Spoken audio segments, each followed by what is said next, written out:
안녕하세요. 30대 후반에 이혼에 성공한 평범한 여성이에요. 살면서 힘든 일 한번 겪지 않고 사는 사람이 어디 있겠어요? 저도 그렇게 생각하며 여태 살아왔거든요. 그런데 정말 견딜 수 없는 일 앞에서는 아무것도 필요 없더라고요. 그 어떤 긍정적인 생각도 인내도요. 이런 생각을 하게 만든 건 바로 시부와 전 남편이었죠. 저는 평범한 직장인으로 남들보다 조금 더 아껴 쓰는 버릇이 있었어요. 부모님이 두 분 다 불필요한 소비를 좋아하지 않으셨고 항상 꼼꼼하게 가계부까지 적어서 관리하셨기 때문에 일을 보고 자랐죠. 그래서 부모님은 돈을 알뜰살뜰 모으셨고 노후 걱정 없이 잘 지내고 계시거든요. 아버지는 재테크도 잘 해놓으셔서 은퇴하시고도 전혀 걱정이 없으실 정도였죠. 그런데 시댁은 저희와 전혀 다른 상황이었어요. 시부는 은퇴하기 전까지 평범한 직장인이었는데 완전 기분파였거든요. 예전부터 그런 시부의 행동을 보며 불안해서 남편에게 말하기도 했죠. 여보, 아버님 돈을 너무 많이 쓰시는 것 같아. 당신이 적당히 쓰시라고 좀 말려야 하지 않을까? 오죽하면 며느리가 시부의 소비 습관에 대해서 이렇게 말했겠어요. 그런데 정말 다른 사람들에게 과시하기 위해 번 돈을 족족 다 쓰셨거든요. 괜찮아. 아버지도 다 생각이 있으시겠지. 아무 생각 없이 저렇게 돈 쓰시지는 않을 거야. 반면 남편은 불안하지도 않은지 항상 저를 위로하면서 이런 말을 했죠. 노후를 다 대비해 놓으셨을 거다. 괜찮을 거다. 아들이 그런 말을 하니 저야 믿을 수밖에요. 그런데 걱정은 시부가 은퇴를 하고서 더 커지기 시작했어요. 월급은 이제 더 이상 나오지 않는데 시부의 지출은 여전히 거대했거든요. 시부는 허언과 허세가 있었는데 부자처럼 돈을 쓰려고 했어요. 제일 어이가 없었던 건 외식을 할 때였어요. 시부가 한 달에 몇 번이나 외식을 하자고 하는데 그것도 항상 비싼 코스 요리집이나 장어, 참치횟집 이런 곳만 고르는 거예요. 물론 돈 없다고 그런 곳을 못 가는 건 아니죠. 그런데 그런 곳에 가서 하는 행동에 더 큰 문제가 있었거든요. 그런 고급 음식점은 서비스가 좋을 수밖에 없잖아요. 그런데 시부는 꼭 가게 직원들에게 돈을 쥐어주더라고요. 현금을 5만 원짜리를 턱턱 쥐어주고는 팁이라고 아가씨 참 잘해서 주는 거라며 항상 그런 식으로 인심이 후한 척을 했거든요. 게다가 은퇴 후 식사비는 정작 우리가 내는데도 그런 식으로 직원들에게는 본인이 꼭 돈을 주며 주변 사람의 시선을 즐기곤 했어요. 돈이 많아 보여서 잠깐의 부러움이야 살 수도 있겠지만 그게 정상적인 일인가요? 우리 수준에 맞지 않는 일이라고 생각했어요. 한 달에 한 번 가서 즐기기도 어려운 곳에 매주 주말마다 가서 돈을 쓴다뇨. 게다가 나중에는 그 팁으로 주는 돈도 남편 주머니에서 나갔거든요. 그래서 하루는 시부에게 마음 단단히 먹고 말했죠. 아버님, 앞으로 이렇게 호화로운 음식점은 자주 못 올 것 같아요. 드시고 싶으신 게 있으면 집 근처 저렴한 맛집도 있으니 그쪽으로 모실게요. 시부가 장어를 먹고 싶다고 해서 단골 장어집에서 먹고 돌아오는 길이었어요. 그날도 어김없이 시부는 가게 직원에게 10만 원을 쥐어주었죠. 왜 우리가 여길 자주 못 와? 너희 그만큼 능력 안 돼? 그런데 싼 집은 싼값 판다는 거 모르진 않지? 너희가 지금껏 여기서 맛있는 장어 먹을 수 있는 건 다 내 덕분이었잖아. 그러면 이제는 나도 너희 덕 볼 때도 됐지. 왜 너희 마음대로 가게를 바꾼다 만다야? 아버님, 저희도 좋은 곳 자주 오고 싶죠. 하지만 아버님 은퇴하시고 이제부터는 저희가 음식값 내야 하는데 이 사람도 그렇고 저도 그렇고 돈 펑펑 쓰면 쓸 만큼 모으지를 못해요. 앞으로 2세 계획까지 있는데 나중에 진짜 고생할 거예요. 최대한 이성적으로 말했지만 시부는 화만 냈어요. 야, 우리 아들이 돈 벌어서 우리한테 쓴다는데 네가 왜 옆에서 난리야? 너는 너희 집에나 잘해. 우리 집 일에 끼어들지 말고. 결혼했는데 내 집, 네 집이 어디 있어요. 양가 부모님 모두 평안하셔야 저희도 마음이 편하죠. 그리고 제가 이런 말하는 거 마음에 안 드실 수 있지만 지금 남편이 얼마나 급하면 저한테 돈을 빌려달라고 하겠어요. 그래서 너는 시아버지한테 돈 주는 게 그렇게 아깝디? 그래서 지금 여기 와서 이 난리 피우는 거야? 식사 잘하고 기분 좋게 나왔는데 땅바닥에 처박으려고? 아버님, 아무리 그렇게 말씀하셔도 저희는 더 이상 못 맞춰드려요. 남편 월급이 겨우 300만 원 정도 되는데 그 절반이 아버님 앞으로 나가고 있어요. 애 생각해서 미리 저축하는 건 꿈도 못 꾸고 있고요. 이렇게 여윳돈 없이 있다가 두 분 아프기라도 하면 어떻게 될 것 같으세요? 목돈이라도 필요하게 되면 진짜 난리 나는 거라고요. 한번 보세요. 남편 지출금의 절반이 아버님한테 든다는 거. 결국 월급 명세서와 지출비 내역을 들고 가서 확인까지 시켜드렸죠. 그렇게 하면 시부가 고민하는 척이라도 할 거라고 생각했는데 전혀 아니더군요. 시부는 도리어 더 화를 냈어요. 이딴 거 왜 보여줘? 자식이 부모한테 돈 쓰는 건 당연한 거지. 내가 돈 쓴 만큼 너희도 돈 쓰는 게 그렇게 아깝냐? 이래서 자식 키워봤자 헛수고라니까. 네, 그간 아버님 덕분에 비싸고 좋은 곳 많이 간 것도 사실이죠. 하지만 저희가 가고 싶다고 간 건 아니잖아요. 그리고 분명히 말씀드렸어요. 제발 소비를 좀 줄여달라고요. 이대로라면 아버님이 쓰시는 돈 저희가 고스란히 드려야 하잖아요. 그러니 걱정돼서 이런 말씀 드리는 거예요. 은퇴한 부모님께 자식들이 돈 쓰는 거 당연하다고 생각해요. 그런데 아버님은 딱히 필요 없는 곳에 돈을 낭비하시잖아요. 필요 없는 곳? 넌 내가 남들 접대하고 너희들하고 좋은 음식점에 오는 게 필요 없다고 생각하냐? 네, 근처 맛집만 가더라도 이렇게 비싸지는 않아요, 아버님. 그리고 오늘도 보세요. 모두가 아버님처럼 직원한테 돈 주는 거 아니에요. 우리나라가 팀 문화가 있는 것도 아니고요. 직원들이 우리한테만 눈에 띄게 더 잘해준 게 있나요? 그렇지도 않은데 아버님은 괜히 돈 쥐어주시고 그 사람이 고맙다고 하면 기분 좋아하시잖아요. 지금까지는 이야기하기 조심스러운 부분이라고 생각해서 참았지만 이제는 은퇴하셨으니까 저희 생각에 따라주시면 좋겠어요. 너는 그럼 팁 주는 게 아까워서 지금 나한테 이딴 소리나 하는 거냐? 나더러 질 떨어지는 가게나 가서 급 떨어지는 인간들하고 같이 식사하라고? 아버님, 같이 즐겁게 식사하는데 질이랑 급을 왜 나누시나요? 중요한 일이 있으시면 좋은 곳에 가실 수도 있죠.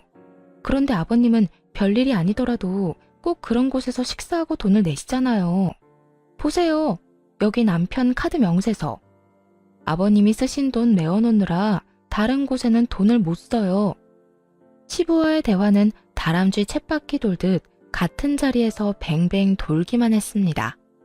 시부가 일할 때도 못마땅해서 남편에게 몇 번이나 얘기를 했었는데 은퇴 후에도 이렇게 돈을 쓰는 걸 보니 미치겠더라고요. 저 상태로 시부가 늙으면 그 돈을 부담해야 하는 건 다 우리잖아요. 게다가 자식이 많은 것도 아니고 아들 달랑 하나뿐인데 그 아들에게 모든 노후를 짊어지도록 만드는 시부가 전혀 이해가 안 됐어요. 그렇지만 아무리 말해도 귀등으로도 듣지 않고 의견을 굽히지도 않더군요. 그래서 시부에게 최후의 방법을 쓰기로 마음먹었어요. 아버님, 이것까지는 말씀 안 드리려고 했는데 이 사람 지금 빚까지 지면서 아버님 돈 갚고 있어요. 무려 제 친정 아버지께요. 친정이라는 단어는 정말 말하고 싶지 않았어요. 생색 같은 거 내고 싶은 마음도 없었고 부담을 주고 싶은 것도 아니었어요. 그저 시부를 멈추게 하기 위해 약점을 건드려야겠다는 생각뿐이었죠. 그건 역시 저의 친정, 시부가 가장 싫어하는 단어였어요. 시부와 친정아버지는 같은 지역 출신으로 서로의 지인을 많이 알고 있었거든요. 결혼 전에도 건너 알 정도로 지인이었는데 결혼하면서 사돈이 된 거예요. 친정아버지는 동네에서도 소문난 알부자였고 시부도 그걸 알고 있었어요. 그렇지만 아버지도 저도 과소비나 낭비는 절대로 하지 않는 사람들이었어요. 그래도 돈을 써야 할 때는 아끼지 않고 쓰는 편이었죠. 시부는 그런 친정아버지에게 기묘한 열등감을 가지고 있는 게 틀림없었어요. 특히 이런 식으로 친정 도움을 받는 걸 정말 못 견뎌 했거든요. 결혼 후에 몇 번 친정 이야기를 했다가 시부가 정말 놀랄 만한 일을 해서 그 뒤로 친정 이야기를 시댁에서 일절 꺼내지 않았어요. 도대체 어떤 짓을 했냐고요?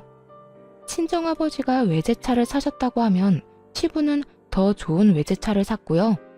친정아버지가 시부도 아는 지인에게 좋은 식사를 대접했다고 하면 시부는 무조건 그보다 더 비싼 곳에서 그 사람에게 식사를 대접하더라고요. 아무래도 계속해서 이러다가는 집안 뿌리 뽑겠다는 걱정이 들어서 그 뒤로는 절대 시부에게 친정아버지 얘기를 꺼내지 않았죠. 남편도 그런 상황을 알고 있었으니 걱정스럽게 말하더군요. 여보, 친정 얘기는 하지 않기로 했잖아. 다급하게 저를 말리는 남편에게 시부가 화를 버럭 냈어요. 야, 너는 차라리 대출을 받았어야지. 처갓집에서 돈을 왜 빌려다 써? 부끄럽지도 않아? 쪽팔리지도 않아? 너 능력 없는 놈이라고 여기저기 소문낼 일이 있어? 아버지, 대출이자가 요새 얼마나 높은지 아세요? 그래요, 처갓집에서 돈 빌렸습니다. 5천만 원 차용증까지 써서 빌렸어요. 무이자로 편할 때 갚으라는데 그 좋은 조건 놔두고 왜 대출을 써요? 제가 돈 빌린 것도 다 아버지 때문인데. 그래서 지금 돈 적게 쓰시라고 말씀드리고 있는 거잖아요. 친정에서 돈을 빌리자고 말한 건 저였어요. 시부가 감당할 수 없을 정도로 돈을 계속 쓴다면 그 돈이 어디에서 나왔는지 알려줘서 혼쭐을 좀 내줄 생각이었죠. 하지만 남편과 제가 뭔 말을 해도 시부는 눈썹 하나 까딱 안 했어요. 그러니까 제발 돈 좀 아껴 쓰세요. 그리고 전에 드렸던 카드도 이제 못 쓰실 거예요. 유효기간 만료됐는데 재발급 안 할 생각이거든요. 그럼 내 용돈은 너희가 당연히 줘야지. 대신 매달 50만 원씩 드릴게요. 그런데 카드는 다시 못 드려요. 만약 쓰고 싶으시면 남편이 빌린 돈부터 저희 아버지랑 해결하고 나서 말씀하세요. 그 돈 온전히 아버님 때문에 빌린 거잖아요. 갚으라고 하진 않을 테니까 제발 앞으로 더 쓰지만 마세요. 그렇게 이야기하자 결국 시부가 꼬리를 내리더군요. 내가 왜 사돈이랑 돈 이야기를 해? 그것도 내 허락 없이 빌린 돈으로. 그건 너희가 알아서 해야지. 정말 더럽고 치사해서 이제 너희한테 돈 달라고 안 한다. 그러니까 앞으로 이런 선 넘는 말 나한테 하지 마라. 어디 며느리가 눈에 힘 빡 주고 시아버지를 쳐다보면서 지적질이야? 할 말이 크게 없었는지 시부가 마지막으로 투덜거리고는 집으로 돌아갔어요. 그 모습을 보면서 진짜 가슴을 쓸어내렸잖아요. 이렇게까지 했으니 좋아질 거라는 생각을 하면서요. 그런데 세상 일이 그리 만만한 게 아니더군요. 몇 달간 연락이 없어서 시부가 드디어 정신 차렸다고 생각했거든요. 시부에게 놓은 따끔한 주사가 약발을 제대로 발휘하나 보다 했는데 그게 절대 아니었다는 걸 깨닫게 됐어요. 카드를 끊고 매달 용돈을 정해줬으니 안심한 제가 정말로 순진한 사람이었더라고요. 시부는 그 이후로도 수많은 지인들에게 돈을 펑펑 쓰고 돌아다녔어요. 예전보다 더 많이, 더 성대하게 말이죠. 그 소식을 어떻게 들었는 줄 아세요? 바로 친정아버지의 입을 통해 알게 됐답니다. 야, 너희 시아버지 지금 난리도 아니던데 괜찮은 거 맞아? 어머니에게 반찬을 받으러 친정에 잠시 들렀는데 친정아버지가 걱정스러운 얼굴로 말을 건네셨어요. 어? 무슨 난리? 우리 요새 연락 많이 안 해. 주말마다 가던 것도 한 달에 한 번으로 줄였고. 근데 무슨 일인데? 모임 사람들 몇 명 데리고 가서 완전히 돈 펑펑 쓰고 왔다는데 저번에 식사 같이 하고 온 정 사장이 그러더라고. 은퇴 기념이라고 식사 대접했다는데 영수증에 찍힌 돈이 300만 원이 넘었단다. 10명 정도 갔다는데 밥만 먹어서 그만큼이면 대체 얼마나 비싼 데를 간 거냐? 저번에 우리 사위가 나한테 돈 빌려갔는데 그거 알고는 있는 거야? 그 이야기를 듣는데 눈앞이 노래지더군요. 고작 한 끼를 먹는데 300만 원 넘게 지출한 시부. 낭비벽이 사라진 게 아니었어요. 너무나 걱정되는 건 그 돈이 도대체 어디서 나왔냐는 거였죠. 집에 돌아오자마자 남편을 닥달했어요. 여보, 당신이 좀 알아봐봐. 아버님 도대체 무슨 생각으로, 아니, 무슨 돈으로 그렇게 지르신 건지. 여보, 이제 그만 좀 해. 아버지한테 돈도 적게 드리고 있고 카드도 안 드렸잖아. 그러면 알아서 돈 쓰고 계시는 거겠지. 우리가 그런 것까지 어떻게 다 신경 쓰면서 살아? 전에 얘기한 거 잘 알아들으셨을 테니까 이제 제발 그만 좀 하자, 어? 그걸 떠나서 아버님이 지금 돈을 너무 많이 쓰고 계신 거잖아. 하루에 300만 원 이상 지출이 나오는데, 여보, 이건 그냥 아버님께 맡겨서 될 일이 아니라고. 무슨 일인지 확인을 해야 해. 당장 어디서 그 돈이 났겠어? 대출이라도 받으신 거면. 걱정 그만하래도. 그리고 막말로 우리가 아버지 인생에 이렇게 간섭하는 거 그것도 좋지 않은 거야. 아버지 이해하려고 노력해야지. 왜 매번 아버지 하는 일마다 딴지를 걸어? 일이 한 번 터지면 너무 규모가 클 테니까 그렇지. 그래서 지금 확인도 안 해보겠다는 거야? 아버지 뒷조사는 좀 아닌 것 같아. 조금만 지켜봐주면 안 되겠어? 아버지도 생각이 있으시겠지. 솔직하게 말해서 신경 안 쓰고 싶어. 남편의 단호한 말과 행동에 기분이 상했어요. 이게 다 저 좋자고 하는 일이겠어요? 남편도 시부가 쓰는 돈 때문에 힘들어하니까 그런 거죠. 이런 마음도 몰라주고 남편은 귀찮다는 말만 하고 알아볼 생각조차 하지 않더군요. 시부에게 따로 물어볼까 고민도 했지만 그러지는 않기로 했어요. 나중에 문제 터지면 남편이 알아서 하겠지 하는 생각을 하기도 했고요. 솔직히 말하면 안일하게 생각한 것 같기도 해요. 그래, 알아서 해. 당신 집안일이니까 당신이 알아서 잘 해결하겠지? 나중에 일 터지고 나서 나한테 와서 뭐라고 하지 마. 알았어? 안 그럴 거야. 벌써 5천만 원이나 빌렸는데 내가 뭘 또 바랄 게 있겠어? 걱정하지 마. 다 알아서 할 거라니까. 그로부터 6개월이 지났을 무렵, 그렇게 호언장담하던 남편이 잔뜩 주눅든 얼굴로 부탁을 하러 왔어요. 그간 한 번도 시댁에 가보질 않았는데 시댁에서 난리가 났다고 하더군요. 여보, 우리 집 좀 도와주면 안 될까? 지금 집 완전 난리 났어. 본가도 난리고 아버지 차도 지금 다 난릴 판이야. 그게 무슨 소리야? 당신 내가 알아보라고 할 때까지만 해도 괜찮다며. 근데 6개월 만에 무슨 집이며 차며 다 날아간대. 아, 나도 이런 말 당신한테 하고 싶진 않은데 아버지가 또 사고 치셨어. 집이랑 자동차 담보대출 받고 신용대출까지 끝까지 받으셨대. 지금 빚더미에 앉아서 집이며 차며 다 팔아도 갚을 돈이 안 돼.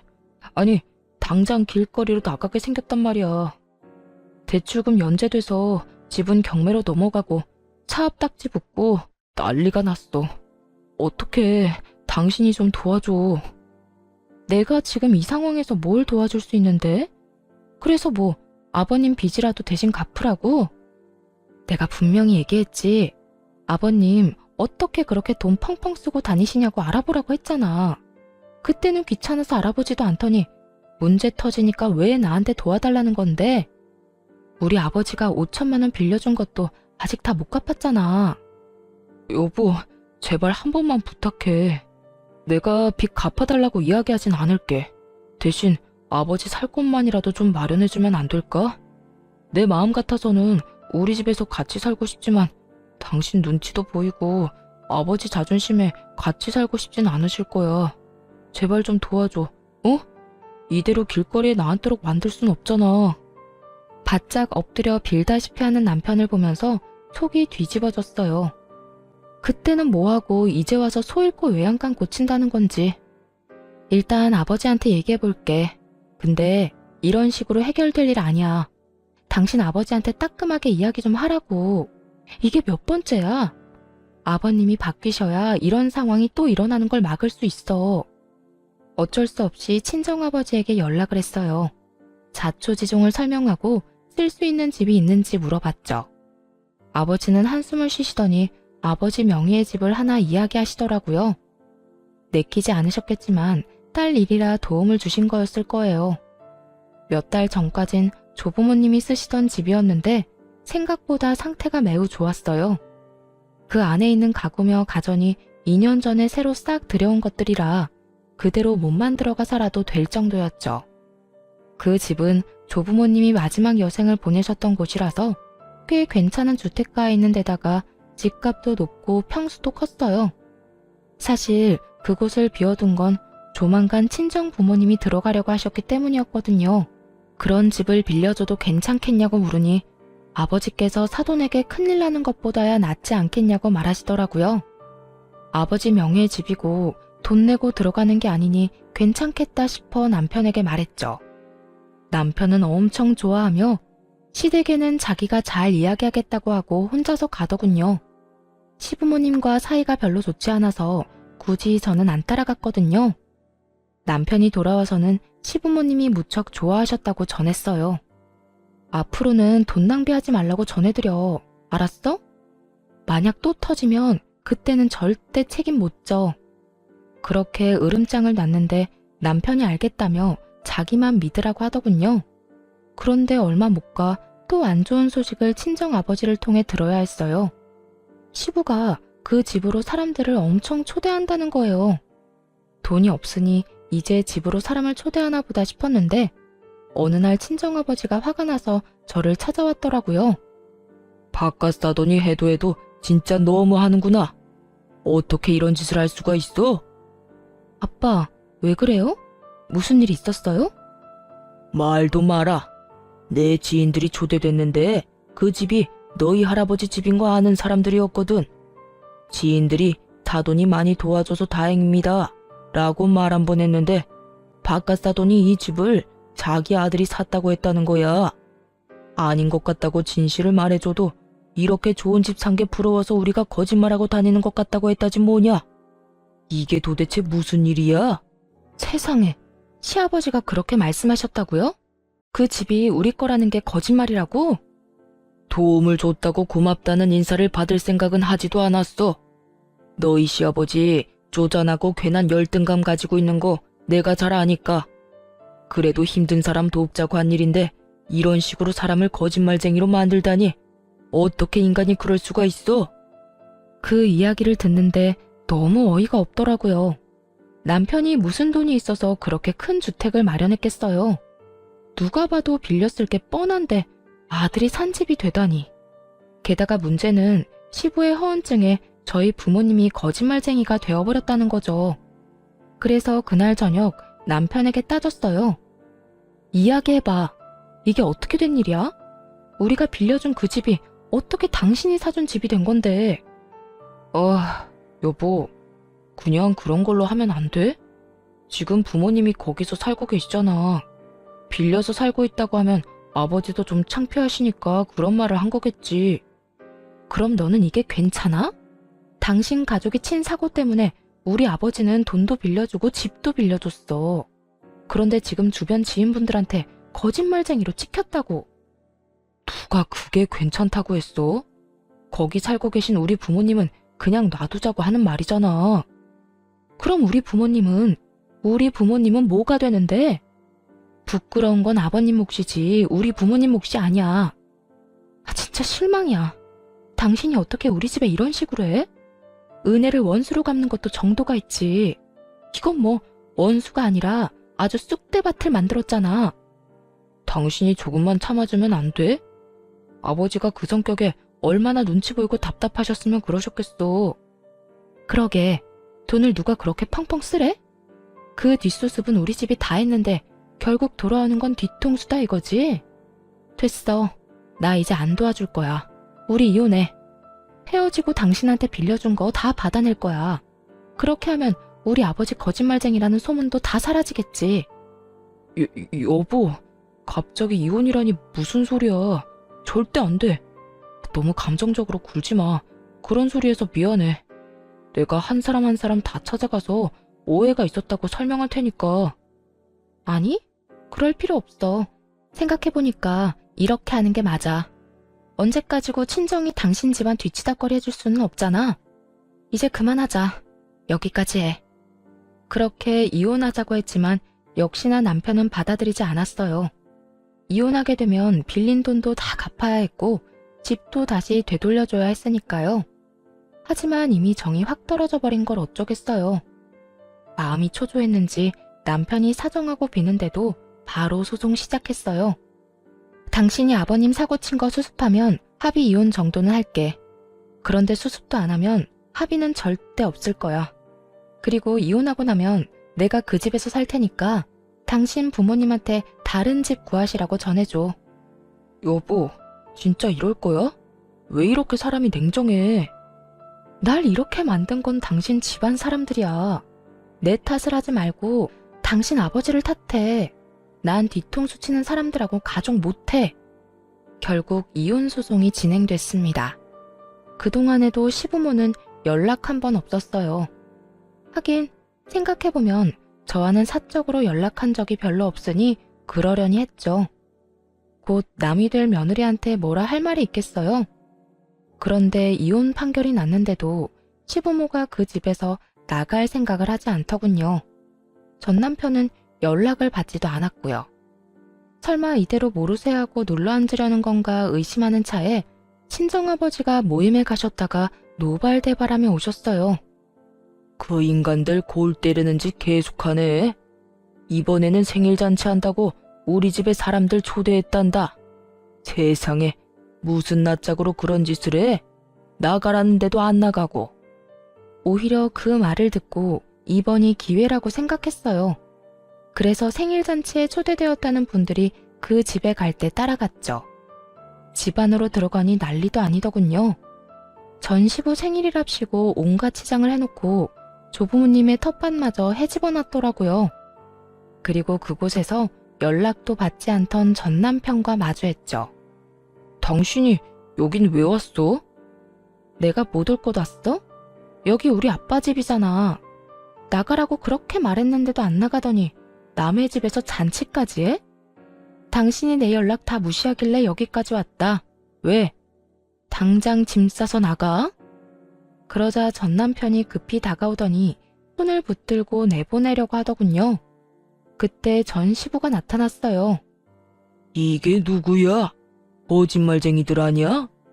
우리 아들이 나한테 사준 집을 자기들 집이라고 우긴 사람들. 난 자네 가족은 초대 안 했는데 왜 여기 왔어?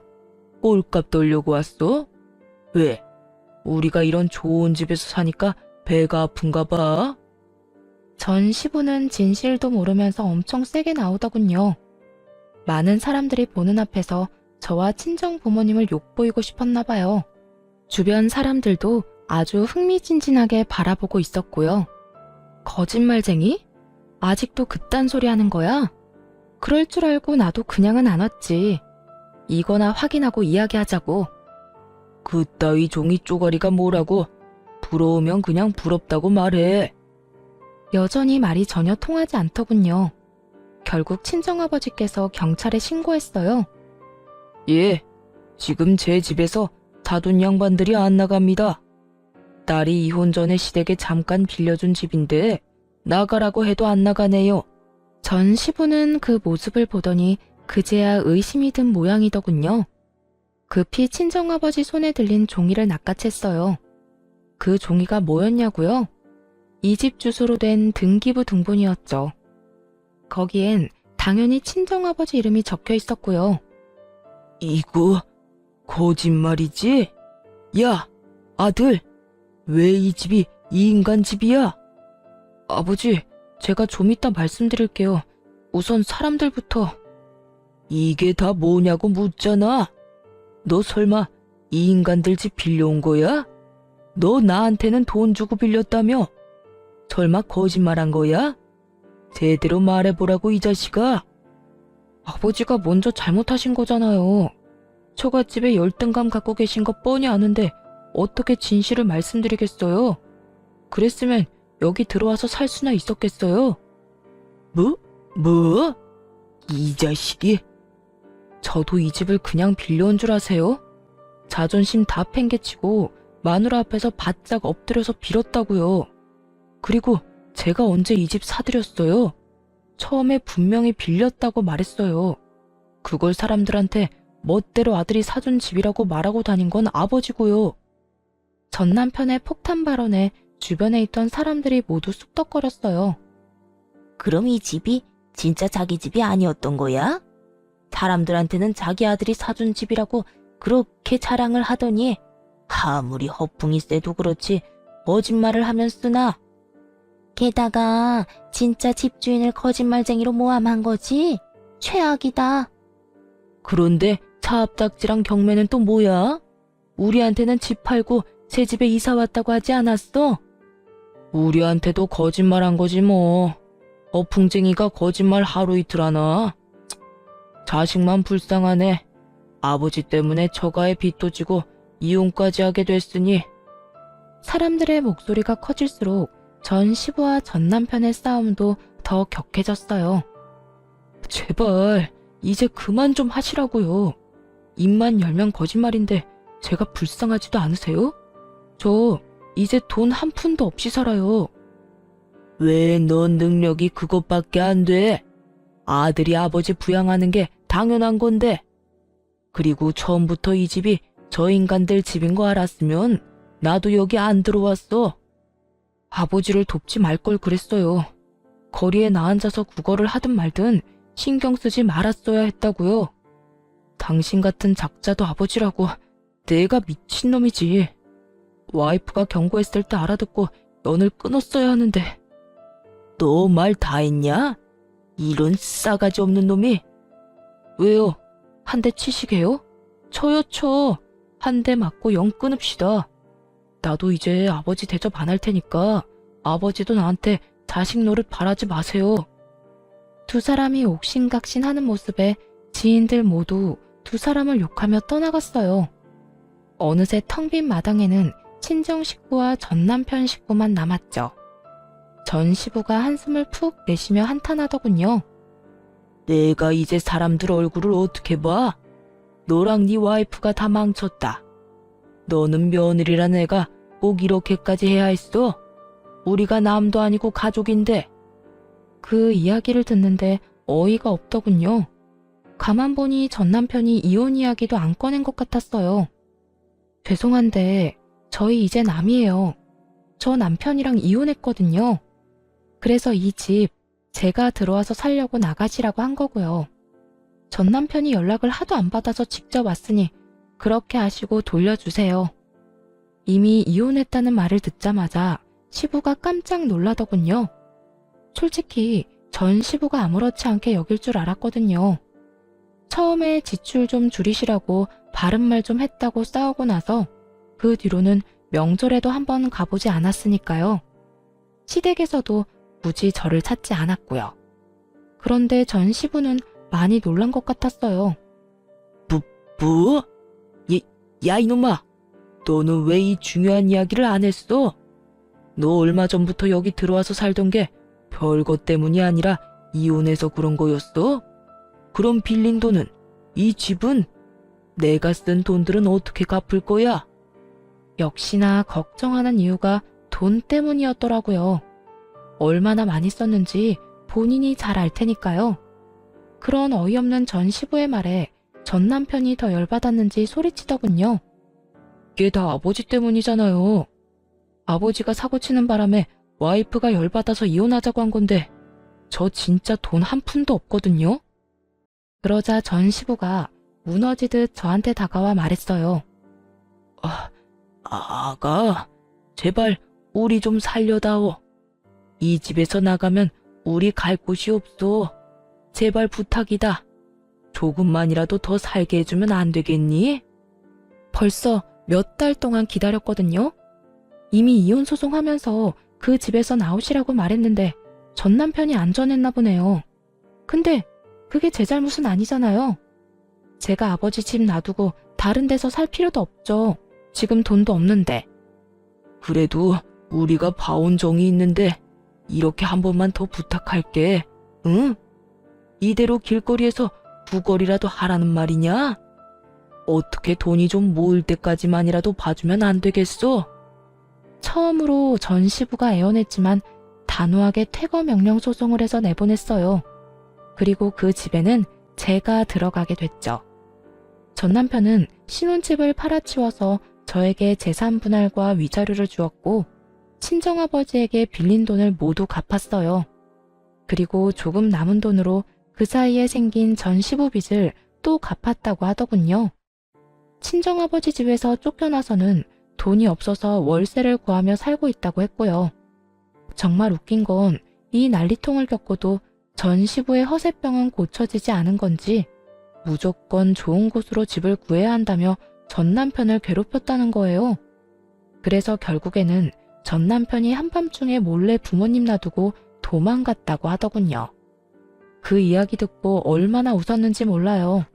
친정아버지 말로는 전 시부가 모임 사람들에게 돈을 빌리고 있대요. 그동안 비싼 음식 많이 받아먹은 이들이 돈을 좀 빌려줬다는데 그거 가져가고는 갚는 날을 차일피일 미루기만 한다고 하더라고요. 게다가 월세도 제대로 못 내서 매번 쫓겨난다고 하니 여전히 반성은 안 하나 봐요. 그런데 이혼하고 몇 달이나 지나서 전 시부모가 연락을 해왔어요. 중요하게 할 말이 있다며 만나자길래 혹시 몰라 친정아버지도 함께 모시고 갔죠. 무슨 이야기를 하는지 들어보니 가관도 아니더군요. 네 결혼 반지 우리들이 준 돈으로 맞췄으니 그거는 돌려줘야 하지 않니? 한 1,000만 원은 들여서 해준 건데 이혼한 마당에 당연히 돌려줘야지. 우리가 여태 그걸 잊고 있다가 이제 와서 생각나서 연락한 거야. 웃음이 나더군요. 그게 언제적 일인지 침착하게 두 사람에게 말해주었죠. 그 귀금속들 지금 저한테 없어요. 두 분 아드님이 아버님 빚 갚는 데 쓸 거라고 다 되팔았으니까요. 그러자 전 시부의 얼굴이 확 일그러지더군요. 조금이라도 돈을 마련할 수 있을 거라는 즐거운 마음으로 찾아온 것 같은데 이미 팔아버렸다고 하니 당황한 듯 했어요. 거짓말이지? 그걸 왜 팔아? 결혼 반지인데. 우리 아들 지금 여기 없다고 거짓말하는 거면 어디다 팔았는지도 알아요. 그 사람이랑 제가 직접 가서 같이 팔았거든요.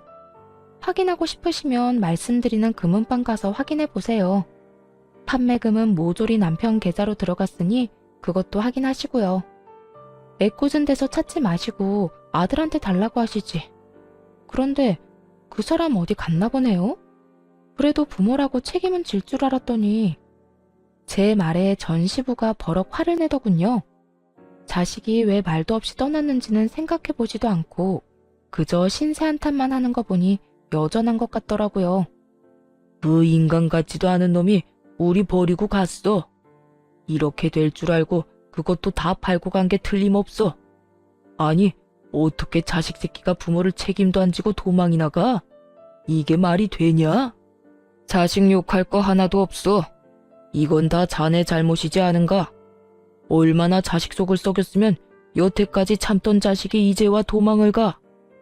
자식이 왜 도망갔는지 몰라서 지금 이래? 어세도 병은 병이야. 이러니 자식이 못 견디고 치를 떨며 떨어져 나간 거지. 정신 좀 차려. 언제까지 이렇게 살 거야? 친정아버지의 따끔한 말에 전 시부는 아무 말도 못하더군요. 이미 아들은 부모를 버리고 떠났고 아무것도 없이 남겨뒀잖아요. 자기 무덤 자기가 팠으니 할 말 없을 수밖에요. 결국 전 시부는 친정아버지와 대화 후 운전도 못 찾고 쫓겨나 버렸죠. 그 뒤로 두 사람이 어떻게 사는지 듣지도 못했어요. 전 남편은 전 남편대로 아무것도 없이 어디서 새로운 시작을 하는지 듣지도 못했고요. 그렇게 저와의 인연은 확실하게 끊어졌어요. 사실 허세가 나쁘다고만 생각하진 않아요. 그렇지만 너무 과도하거나 분수에 맞지 않은 소비는 본인의 목줄만 죄일 뿐이에요. 가끔씩 낭비를 하고 싶을 때마다 전 시부를 떠올리며 아껴 써야겠다는 생각을 해요. 그러면 절대 그렇게 되지 말아야지 다시 한번 스스로를 점검하게 된답니다. 긴 글 읽어주셔서 감사합니다. 모두들 행복한 하루 되세요.